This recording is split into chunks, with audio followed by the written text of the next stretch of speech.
ট্রাম্পের মতো যে মানুষ যার মধ্যে কোনো ধরনের কোনো যৌক্তিকতা নাই, বোধ বিশ্বাস কিছুই নাই, সে আমাদের আন্দোলনে করবে তা না। এখন একটা হতে পারে যে ইরানের যে শাসক গোষ্ঠী আছে তারা যদি মানে পদত্যাগ করে, এই ভেনেজুয়েলা যেমন পদত্যাগ কি সমাধান, ওইটা হয়তো যেমন ভেনেজুয়েলা কিন্তু দিয়েছে ট্রাম্প, বলেছে যে তোমাদের এটা সবচেয়ে বড় সুযোগ, অধিকার আদায় করো, রাস্তায় নেমে আসো, এটাই করতে চাচ্ছে। এখন ওইটা যদি হয় এবং কিন্তু এখন পর্যন্ত যুদ্ধের লক্ষ্য কি আসলে রেজিম, আমার কাছে মনে হয় অন্যতম কিন্তু এখন পর্যন্ত কোনো ধরনের রিপারকাশন ইরানে তৈরি হয়নি। ইভেন সরকার থেকে বলা হয়েছে, আমি জাস্ট ফলো আপ করছিলাম তো, যে রাস্তাগুলোতে ইজি চলাচলের জন্য বলছে যে এয়ার সিকিউরিটি সিস্টেম ক্লিয়ার আছে, কেউ যদি শান্তিপূর্ণ কোনো জায়গায় যেতে চায় যাতায়াত করছে, এরকম কোনো কিছু দেখা যায়নি। এমন একটা পরিস্থিতি ইরানিরা আবার নতুন আন্দোলনটা করবে না। কিছুদিন আগে যে আন্দোলনটা হয়েছে এটা এখনো ইরানিরা করবে না।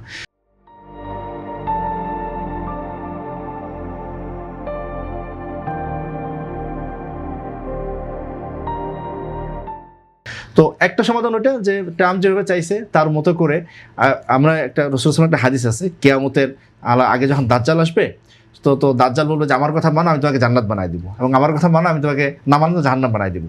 এখন ট্রাম্প যেন একটা ছোটখাটো দাজ্জাল হয়ে উঠছে, তার কথা না মানলে সে হামলা করবে, নাস্তানাবুদ করে ফেলবে, আর তার কথা মানলে ভেনেজুয়েলা যেটা হয়েছে, নতুন শাসক আসছে, সে নিজেকে ভেনেজুয়েলার প্রেসিডেন্ট ঘোষণা করছে, ভেনেজুয়েলা সব কিছু তার কাছে তুলে দিছে। ইরান যদি ওটা দেয় তাইলে হয়তো হবে, কিন্তু আপনি যদি ইরানিদের হাজার বছর ইতিহাস জানেন, তারা ইসলামের আগের থেকেও তারা একটা ঐতিহ্যবাহী জাতি, তারা জীবন যাবে কিন্তু কাজটা করবে না।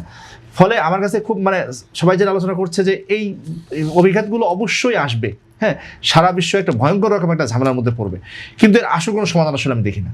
সমাধান ওইটা হওয়া উচিত যে দীর্ঘমেয়াদে একটা প্রসাব বেদনার মধ্যে দিয়ে যায় ইরান তার সর্বোচ্চ দিয়ে লড়াই করুক, এবং সেটা বলছে যে শত্রুরা চূড়ান্তভাবে পরাজিত, এবং সেই হামলাটা যদি ইরানের সক্ষমতা থাকে আর সেটা একেবারে ওয়াশিংটনে করা উচিত, নিউ ইয়র্কে করা উচিত, করে পুরো বিশ্বটাকে একবার তছনছ করে ফেলে আবার নতুন করে একটা কিছু জাগাবে।